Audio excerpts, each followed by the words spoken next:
हम्पीच्या भटकंतीतला माझा हा आज दुसरा दिवस आणि दुसऱ्या दिवसाच्या शेवटच्या या मंदिराजवळ मी आलेला आहे। या कृष्ण मंदिर आहे आणि कृष्ण मंदिराच्या समोर हा मोठा बाजार त्या ठिकाणी भरतो आणि हा बाजार मसाल्याचा बाजार आहे। आपण प्रत्येक मंदिरासमोर पाहिलं की विठ्ठल मंदिरासमोर घोड्यांचा बाजार म्हणजे परदेशी घोडे जातीवंत घोड्यांचा आंतरराष्ट्रीय बाजार भरायचा। अत्युचरा मंदिरासमोर देवदासींचा बाजार भरायचा। मंदिरांच्या समोर जो बाजार होता तिथं सोनं चांदी जड जेवायचा बाजार भरायचा आणि इथं मात्र जो बाजार दिसतो म्हणजे बाजाराची निर्मिती इथं फक्त आणि फक्त स्पायसीस म्हणजे मसाल्यांचा बाजार, आंतरराष्ट्रीय मसाले म्हणजेच की भारताचे मसाले किती हजार वर्षापासून प्रसिद्ध आहेत आणि जगभरात ते पोचले आहेत याची एक सुंदर असं उदाहरण बघायचं असेल तर या ठिकाणी आपण पाहू शकता। कृष्ण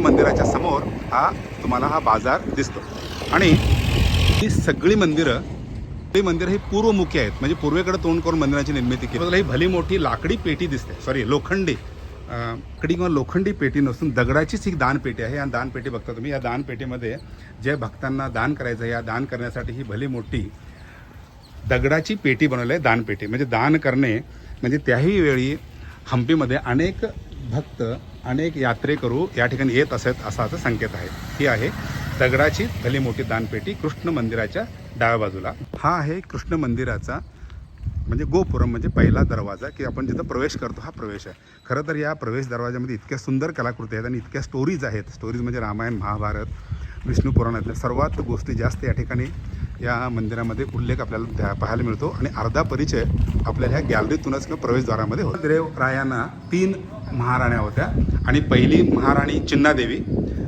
दुसरी तिरुमला देवी आणि तिसरी महाराणी मात्र कृष्णदेवरायांनी ओरिसावरती 7 वेळा युद्ध केलं, आक्रमण केलं आणि 7व्यांदा राजा गजपती ह्याच्यावर 7 वेळा हल्ला केल्यानंतर 7व्या वेळी कृष्णदेवरायांचा विजय मिळाला आणि त्यामुळे त्यांची सुंदर कन्या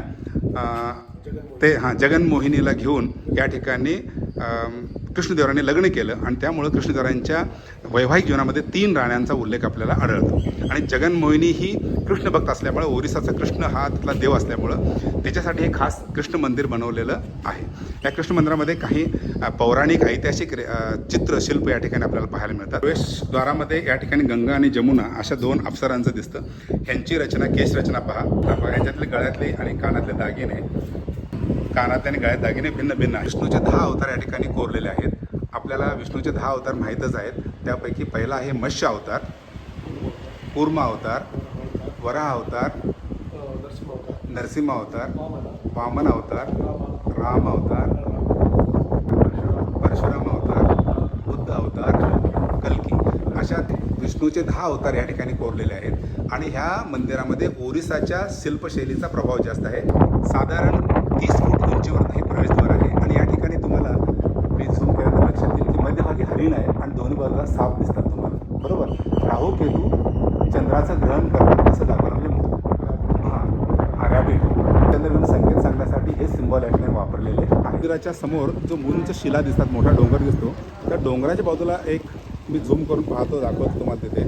तर तिथं तेनाली रामांचं आठवण म्हणून तिथे एक छोटीशी शिखराची निर्मिती राजा कृष्णदेवरायांनी केली, तेनाली रामांची निर्मिती आणि त्याच्याच खालीच्या बाजूला मात्र हा बाजार आहे, मसाला बाजार आणि यानंतर कृष्णदेवाचं। मी हीच मूर्ती दाखवून तुम्हाला या मंदिराचं भव्यता सांगणार आहे। या ठिकाणी 3ऱ्या राणीनं कृष्णभक्त असल्यामुळे कृष्णभक्ताची बालकृष्णाची मूर्ती या मंदिरामध्ये होती। ही जी कृष्णमूर्ती आता ह्या एवढ्या सुंदर मंदिरामध्ये श्रीकृष्णाची मूर्ती नाही आहे। याचं कारण इंग्रजांनी ही मूर्ती चेन्नईमध्ये पुनर्स्थापित केलेली आहे आणि या बाजूला विष्णू मंदिर, चौरी चित्र या ठिकाणी म्हणजे शिल्प या ठिकाणी आपण पाहता। इथं आहे ते यज्ञ मंडप, या ठिकाणी दूर जाण्यासाठी सुद्धा व्यवस्था केलेली आहे। तो म्हणजे मजेशीर बाब आहे किंवा विज्ञानाचा वापर किती वर्षापासून करत आहे। मी पूर्वेकडे तोंड करून उभा आहे आणि हा आहे प्रवेशद्वार।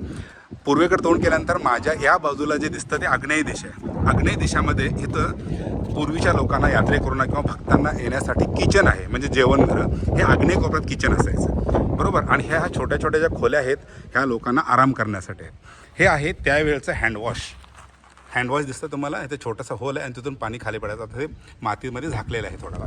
आणि या ठिकाणी आहे पाण्याचा साठा, इथं पाणी पिण्यासाठी हे केलं आणि या ठिकाणी हा आहे किचन, आग्नेय कोपऱ्यामध्ये किचन आहे आणि ह्या सगळ्या खोल्या ठिकाणी दिसतात। करण्यासाठी या ठिकाणी काही त्यावेळची दगडी ह्याच्यातील वरवंटा वगैरे या ठिकाणी आपल्याला दिसतात। कोपऱ्यातल्या किचन नंतर नैऋत्य कोपऱ्यामध्ये खजिना या ठिकाणी ठेवला असायचा. या मंदिराचा जो खजिना असायचा नैऋत्य कोपऱ्यामध्ये, म्हणजे त्याही वेळी वास्तुरचनेला किंवा रचनेमध्ये अशा प्रकारच्या दिशांचा उपयोग केला जातो हे आपल्याला स्पष्ट दिसतं. हे आहे मंदिराच्या प्रवेशद्वारामध्ये मी आत प्रवेश करणार. हा आहे मंदिराचा गाभारा. यामध्ये आता सध्या मूर्ती नाही आहे, पण हे सुंदर मंदिर कृष्णाविना सुनसन वाटत असलं तरी ह्याचा इतिहास मात्र खूप सुंदर आपल्याला पाहायला मिळतो. या ठिकाणी विष्णू पुराण, महाभारत नाही, रामायण ह्याच्यातल्या अनेक कथांचा या ठिकाणी उल्लेख केलेला आहे. डाव्या बाजूला कांचीपुरम साड्या ज्या प्रसिद्ध आहेत त्यांच्यासाठी ह्या ठिकाणी त्यावेळचे स्टॉल त्या राणीसाठी या ठिकाणी होता आणि कांचीपुरमची शिल्पशैली या ठिकाणी आपल्याला पाहायला मिळते. मंदिरासमोरच्या मंडपामध्ये मी उभा आहे. हे मंडप 56 खांबाचा मंडप आहे. ह्या मंडपामध्ये मला सर्वात जाणवलं ते चायनीज नृत्यकार म्हणजे चायनीज विदूषक या ठिकाणीचं चित्र कोरलेलं आहे. मला सांगा 5000 वर्षापूर्वी चायनीज विदूषक भारतीयांचं मनोरंजन करण्यासाठी येत होता. म्हणजे त्या वेळेपासून भारत आणि चीन यांचे सांस्कृतिक संबंध होते हे त्यामुळे स्पष्ट आपल्याला दिसतं. म्हणजे ज्या अर्थी एखादा शिल्पकार ही मूर्ती कोरतो म्हणजेच त्याने ती व्यक्ती पाहिली असेल, त्याचे ॲक्शन्स पाहिले असतील, त्याची कला पाहिली म्हणून ते कोरले असेल.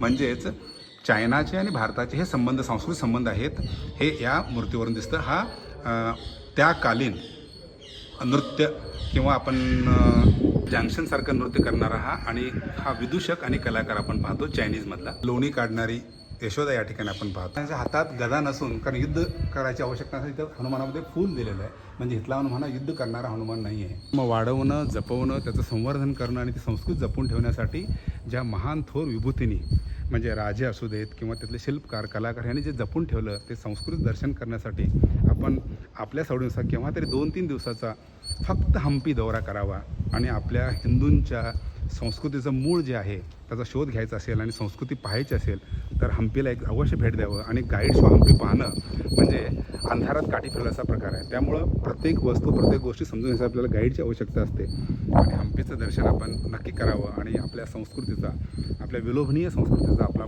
मोठा वारसा आपण या ठिकाणी पाहावा. या निमित्तानं हम्पी संदर्भात मी एवढं सांगू शकतो की हम्पी नेव्हर मिस. थँक्यू.